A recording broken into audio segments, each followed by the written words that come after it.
Are we dividing by something that's linear? No, it's quadratic. We can't use synthetic division. I wish we could, but we can't. It's not going to work in this context. So we need to do something fantastic and amazing that we haven't done yet in this lesson, or in any lesson, I don't think. So we are going to divide, and it's going to give us something else. Oh, let's just go ahead and write everything we can. Let's put this off as long as we can. Okay, we've put it off as long as we can. Let's find out what happens when we divide x cubed plus 3x squared plus 5x plus 21 by x squared plus 5. All right, here we go. Switching colors. We are going to divide this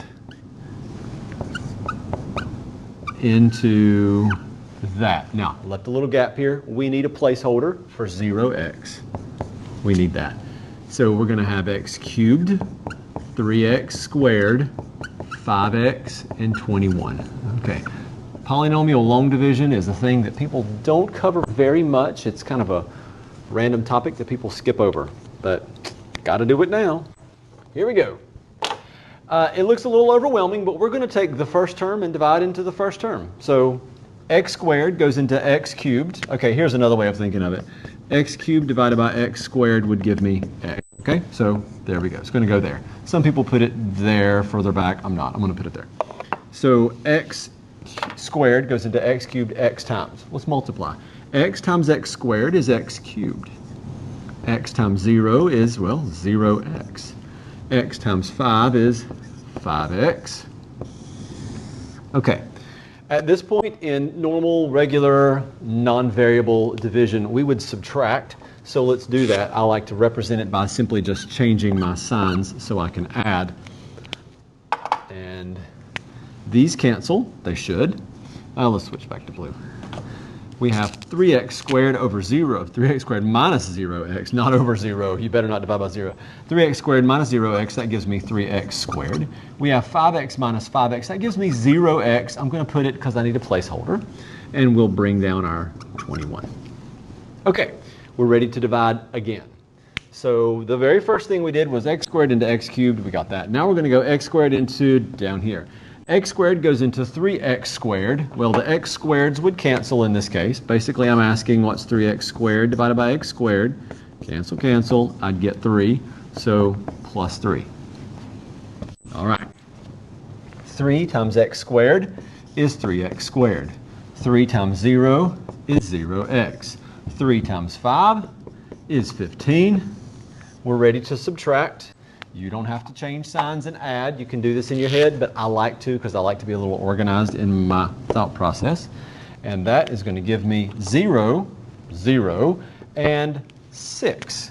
And that 6 is my remainder. We have now done the hardest part of the problem, and we'll move on. And the hardest part of the problem was putting the lid back on that marker. Now we'll move on back up here, and I'm going to have x plus 3. And then my remainder over my divisor. So 6 over x squared plus 5. 6 over x squared plus 5. Okay. The hard work is done. Or is it? Ha-ha! Okay. About to get fun here. Antiderivative of x is 1/2 x squared. You can call it x squared over 2 if you like. Antiderivative of 3 is 3x. Antiderivative of this is, oh no. All right, this is one of those structures that you're going to need to be able to identify. So I'm going to kind of pause this process and write a formula down on the board that may or may not have gone through your head. If it didn't, don't beat yourself up. It is totally okay if you didn't think of this.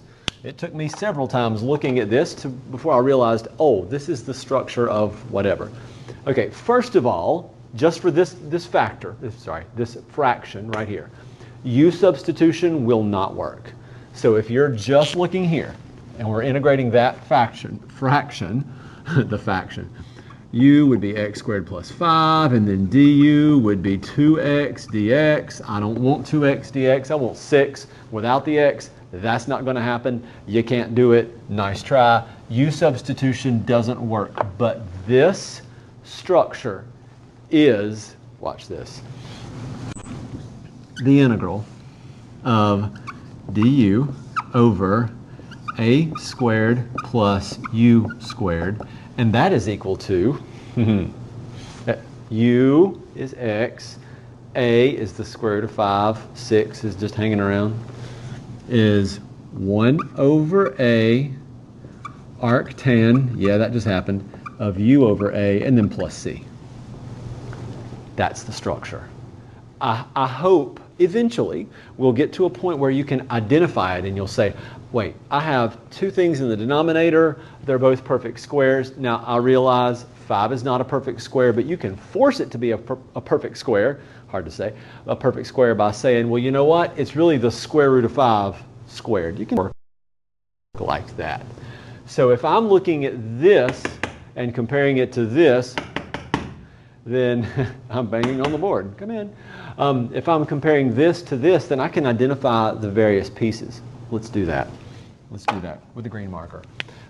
U is the function part, which has the x in it.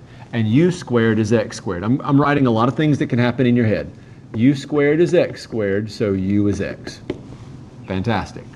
Du is dx. Okay, fine, good. There's a 6 floating around.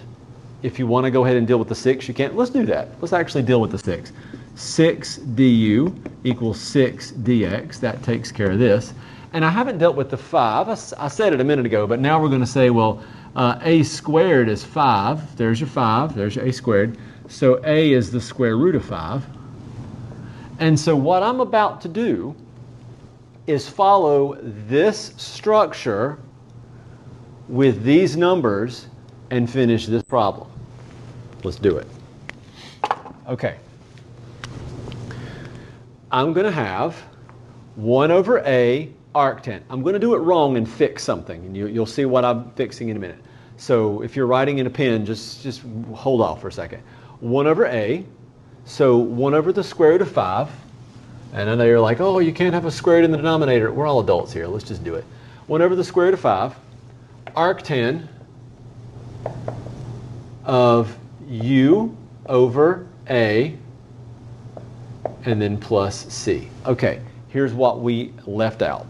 Not the plus c, we got that. What we left out was the fact that we really have 6 of these. If you want to get technical, I could have, feel free to do this, I could have left that line out, and I could have been like, well, you know what? I'm really dealing with one of those, nah, we'll put a 6 in the front. And then when we're done, we'll be like, let's just multiply it by 6. It works. It's a scalar. So we're going to multiply it by 6. We are now finished with this problem. It was painful. Actually, it wasn't. I thought it was kind of fun.